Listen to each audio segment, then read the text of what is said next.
Meeting চলাকালীন মঞ্চের দিকে তেড়ে গেলেন একজন, বাকি কর্মী সমর্থকরা তাকে শান্ত করার চেষ্টা করলেন, তার মধ্যে উঠল স্লোগান।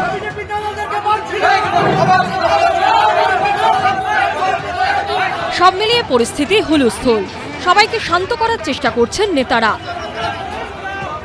বেগতিক দেখে স্টেজ থেকে নেমে বিবাদমান দুই গোষ্ঠীকে থামানোর চেষ্টা করলেন শুভঙ্কর সরকার।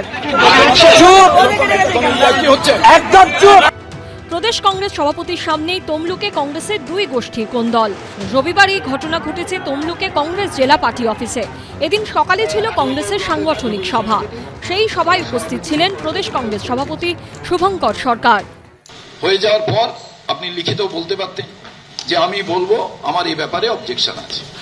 সবার ক্ষেত্রে মঞ্চে কেউ উঠবে, আপনি হই হই করে চেটাবেন। এখানে তো একজন আরেকজনকে পছন্দ না করলে এই ঘটনা ঘটবে।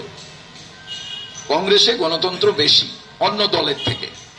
আমি সে কারণে প্রত্যেককে বলি যে কংগ্রেসে অনেক চেল্লামিল্লি দেখা যায়, এটা অনেক ভালো। আজকেও যে ঘটনাটা এখানে ঘটলো, আমি মনে করি যে দলের ভেতরে বেশি গণতন্ত্র থাকলে তবেই বাইরে গণতন্ত্রের জন্য চেল্লানো যায়, প্রতিবাদ করা যায়। তৃণমূল বাইরে গণতন্ত্রের জন্য বলে, ভেতরে কোনো গণতন্ত্র নেই। প্রদেশ কংগ্রেস সভাপতি বিষয়টিকে দলীয় গণতন্ত্রের মোড়ক দিতে চাইলেও এ নিয়ে কটাক্ষ করেছে তৃণমূল ও বিজেপি। কংগ্রেসের আমাদের তমলুক শহরে 10 জনও নেই, সেখানে এই 10 জনের মধ্যে তাদের আবার হচ্ছে ভাগ। এই পশ্চিম বাংলায় কংগ্রেসের সেরকম অবস্থান নেই যে মানুষকে নিয়ে আন্দোলন করবে। চরম কোন্দল এদের মধ্যে।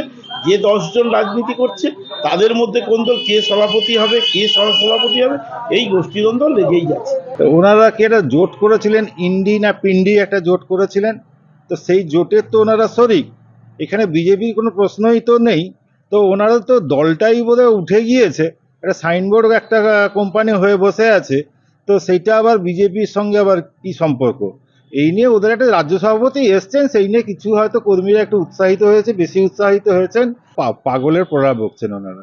বিবাদ থামার পর সভা শেষ হলেও প্রকাশ্য গোষ্ঠী কোন্দল নিয়ে অস্বস্তিতে হাত শিবির। বিটন চক্রবর্তীর রিপোর্ট, এবিপি আনন্দ, পূর্ব মেদিনীপুর।